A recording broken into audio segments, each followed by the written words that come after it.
Have you ever felt an invisible war raging within you? A desire that invades you in the quiet of the morning and seems to pull you away from God's presence, while your heart yearns only to draw closer to Him. Why must God's chosen ones fight the fiercest inner battles? Why are those who carry the light exposed to such dark temptations? Is there something behind this silent fight that no one sees? The truth is that many of the chosen ones are living a battle that they dare not speak to anyone about. A war between spirit and flesh, a tension between holiness and desire. This pain is often mistaken for weakness, when in reality it can be one of the greatest spiritual signs of the fulfillment of a hidden purpose. Yes, it's true. The Bible is full of secrets that reveal how the elect have always been intensely tested, especially in the realm of body and soul. Do you feel like no one understands you when you talk about your sensitivity? Do you have spiritual dreams, premonitions, inexplicable gifts, and at the same time are you being attacked in your innermost being? This is no coincidence. It is a spiritual battle. The sexual desire you are facing may be a sign that something much greater is trying to be born within you. For when heaven marks a person, hell tempts the flesh. The elect are separated from the womb. This means that your body, yes, this body that today resembles a battlefield, already has a mission, and the enemy knows this. That is why he tries to desecrate the temple even before the anointing is activated. But deep down you feel that this struggle isn't just carnal, it's spiritual. It's as if something invisible is trying to prevent you from reaching the next level, and at the same time you feel that God is silent. Now God's silence for the elect is always a preparation. Have you ever read the story of Joseph in Egypt, Daniel in Babylon, or even Jesus in the wilderness? They were all elect. Everyone has been separated. Everyone has been tested. Temptation is a sign that something powerful is emerging.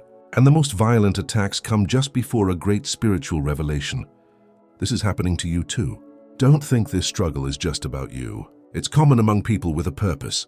Those who carry a bright light within them tend to attract shadows. And sometimes these shadows manifest as desires, flaws, silent addictions, or thoughts that shame you. But God doesn't shame you. He prepares you. And what appears to be weakness may actually be an urgent call to sanctification.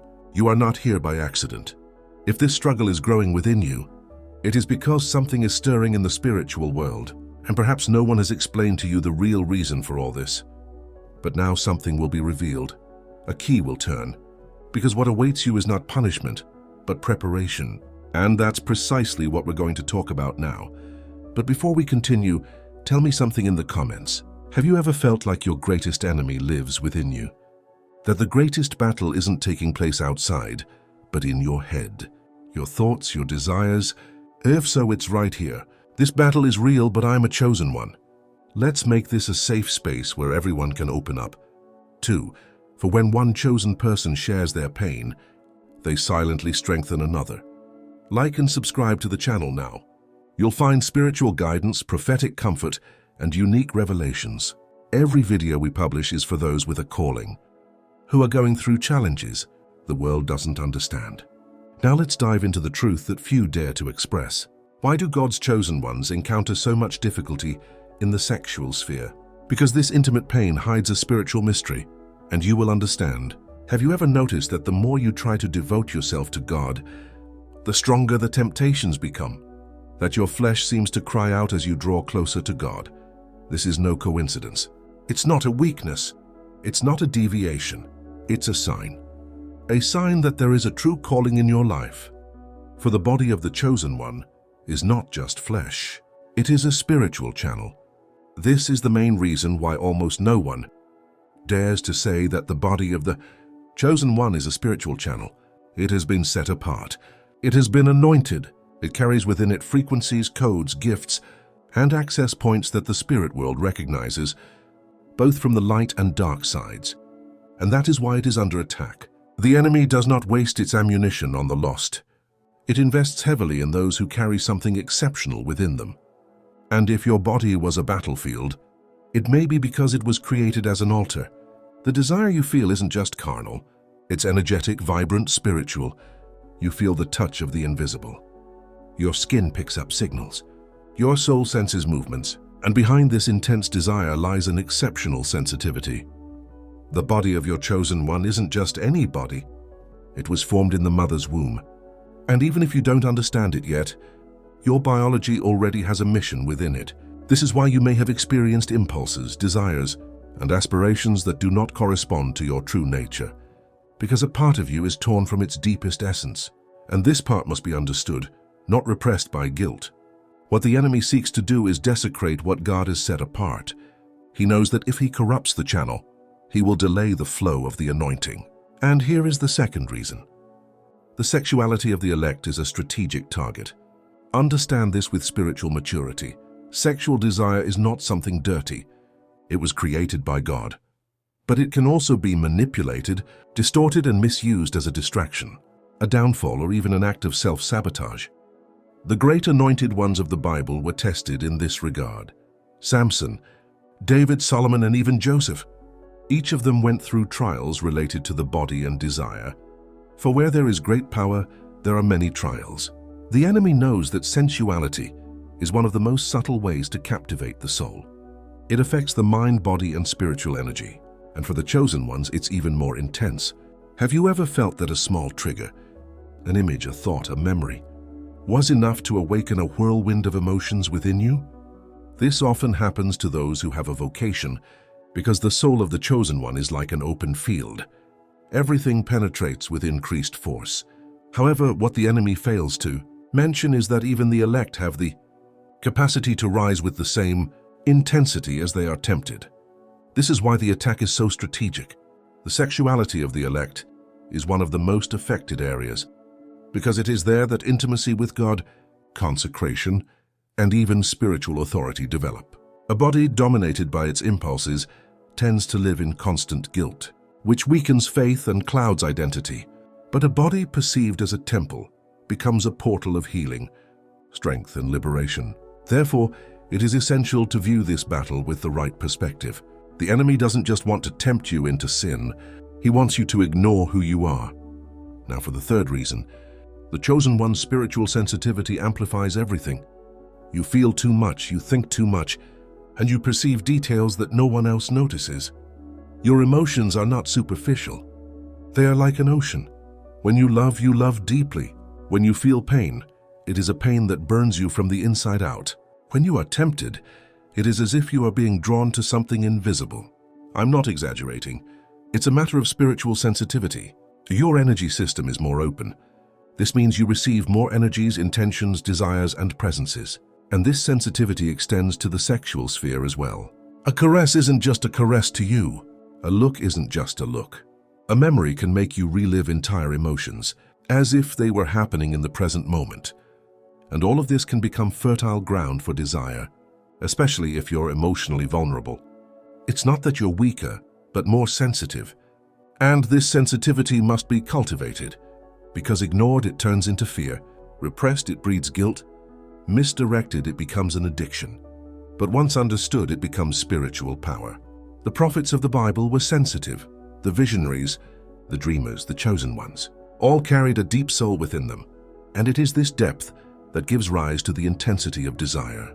Don't run from it. Understand it. Your intensity is part of your calling. Sexual desire, once understood and channeled, can be transformed into creativity, healing energy, and spiritual strength. That's why it's so important to talk about it honestly. No more guilt over something that could be a sign of divine separation.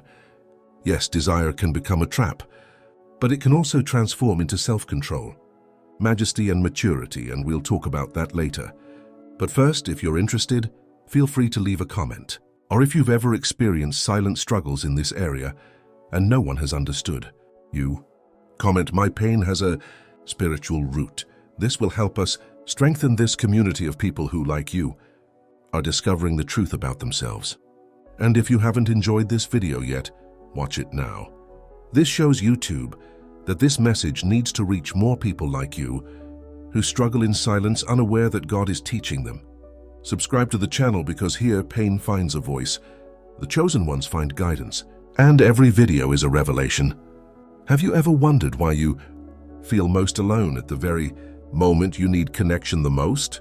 Have you noticed that on the quietest nights, In the early morning, when everything seems deserted, the desire to be there grows stronger. This is no coincidence. There is a spiritual intelligence behind all this. Isolation is one of the oldest dark strategies for weakening the elect, and this is the fourth reason why you are experiencing this silent struggle. Isolation creates emptiness, and emptiness seeks pleasure. The enemy knows that when the human heart is empty, it becomes fertile ground for anything that promises relief. And lust, especially sexual lust, is one of the fastest ways to fill an emotional void, even a temporary one. The problem is that guilt, shame, regret, and a sense of estrangement from God arise, and this cycle further fosters isolation. It's a subtle but extremely effective trap. The elect often isolate themselves. It's part of the process. Moses was taken from the palace. Elijah hid in a cave. John the Baptist lived in the desert. Jesus spent 40 days alone and was tempted. Isolation precedes the anointing. But if the chosen one does not understand the reason for his solitude, he tries to overcome it by all means. And then pleasure becomes an escape, not an expression of love or spiritual connection. Desire then appears as a solution, but it is a false solution. It promises relief, but offers imprisonment. That is why it is so important to understand that this fight is not just a matter of willpower or self-control. It is a war between two natures, between what the soul desires and what the spirit demands. This is the fifth reason. There is a constant war between the spirit and the flesh. The Apostle Paul described it with absurd clarity. The good I want to do, I do not do. But the evil I do not want to do, I continue to do. This is the portrait of the souls of the elect in conflict. You want to please God. You want to live in holiness. You want to be a light, a channel, a temple. But at the same time, a part of you is fragile, needy, human. A part that feels, that desires, that craves contact, affection, and pleasure. This struggle is not a sign of weakness. It is a sign of humanity. And what's more, it's a sign of sanctification, because someone who is spiritually dead does not feel this struggle. Only those who are undergoing transformation feel an inner conflict. Only those who are being formed internally feel this pressure. The enemy does not have to fight someone who is already fallen. It is for those who are rising, for those who are awakening, for those who are returning to the understanding of their true identity in God. And perhaps this is precisely why you have felt these attacks so strongly in recent days, because something is forming within you.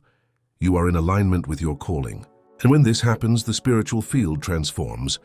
Everything around you reacts.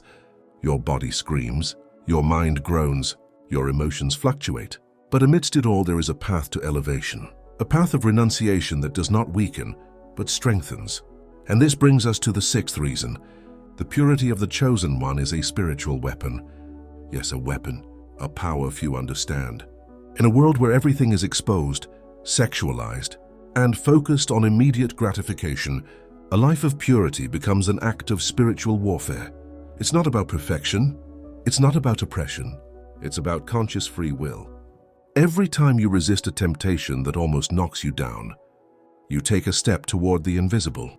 Every time you decide to pray, even with a heavy heart, you radiate a frequency that hell cannot bear. Every renunciation, no matter how painful, becomes an altar, a secret place where God implants a new part of His presence within you. Purity is not the absence of desire. It is the presence of purpose. It is understanding that our body is a pathway to something greater. It is a conduit of light. It is a temple of the Spirit. And when we truly live this, we not only win an inner battle, but we also open a spiritual gateway. We become dangerous to the enemy, because a chosen one who is aware of his identity, committed to his mission, and in control of his impulses is invincible. But of course, this process is not easy. You will fall at times. You will feel weak at times. You will cry silently and feel like you are disappointing God. But even in those moments, God will not abandon you because He knows your heart. He knows the strength of your struggles, and He didn't choose you because you were perfect. He chose you because He knew you could resist transformation, that you could endure desert fire, that you would rise again even after a fall. That's why you don't control yourself when you overcome an impulse. We fight for something eternal. We follow our calling, and that changes our story. We fight, but we win, because the greatest victory is not the absence of struggle. It is about moving forward despite tears, fear, and desire, and saying, I am still yours, God. I still want to please you. I am still here. Perhaps you are here, right now, watching silently, heavy-hearted, and perhaps even ashamed of some recent event, a fall, a memory, a bad decision, and a voice inside is screaming at you, why can't I get over this? Why am I like this? And the answer is deeper than it seems. It's not that you're weak, dirty, or impure. It has to do with what's at stake. It has to do with the strength of your calling. For only those who pursue a very high purpose are tempted in such delicate areas. Only those who have been excluded from heaven are exposed to such temptations, both spiritual and physical. The pain you feel in silence is a sacred pain. This is not ordinary. It is a reflection of an invisible war raging within you, one that few dare to admit. You are not alone in this fight. You are not crazy, you are not lost. You are building yourself, and all true building involves suffering. When God begins to form a chosen one, He first separates them, then purifies them. And this purification process affects everything: memories, desires, traumas, impulses, secret habits. Sometimes the temptation isn't external but internal, deeply rooted in an emotional wound that has never healed. Some people carry strange desires within them whose origins they don't know. Sensual dreams, unexpected urges, seemingly inexplicable thoughts. Sometimes it didn't come from you. It came from a past spiritual rupture, from something that penetrated your childlike soul. A traumatic experience, an early encounter, a lack of love that opened a hole in you, a kind of abyss that the enemy is now trying to use as an entry point. But the good news is that God sees. And what heaven sees, heaven heals. Your pain will not go unnoticed. Your nighttime cries will be heard. And this temptation you are experiencing today is, in fact, the starting point of your healing. That is why you feel so torn. Because a part of you already recognizes your worth. A part of you already knows that you are called, chosen, and chosen. Another part, however, still bears the marks of the flesh. It constantly reacts impulsively. It constantly stumbles. It is still ashamed. And this inner division causes deep anguish, as if you are disappointing God again and again. But let me tell you one thing. With all my spiritual authority, you are not disappointing God, you are changing. You know that moment in the morning when an unexpected urge hits you? That memory that appears out of nowhere? That video, that photo, that conversation that shakes you up inside? It has a name. They are specific temptations for specific souls, and your soul is unique. That's why the attacks are personalized, because there's something unique about you that hell has been trying to disrupt even before you were born. What you're feeling is no coincidence. It's a direct reflection of the spiritual world around you, and the kingdom's strongest soldiers are under immense pressure before the decisive battle. Have you ever noticed that these difficulties intensify when you decide to commit yourself more deeply? When you begin to fast, seek, and pray more intensely, suddenly everything seems to turn against you, and the desire returns even stronger. This happens because the enemy senses what you are releasing. He knows you are about to break an old spiritual chain, so he attacks with every means at his disposal. He tries to take you down before your new phase begins. But beware, if the attack intensifies, it means heaven has already unleashed something new on you, and hell is trying to stop you.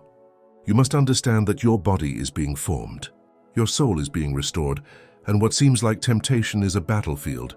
God is using it to purify you, shape your identity, and transform your suffering into service. You are not a prisoner of desire. You are a warrior in the midst of a process. Only those who are deeply loved by God are formed in this way. Only those who carry a light that troubles.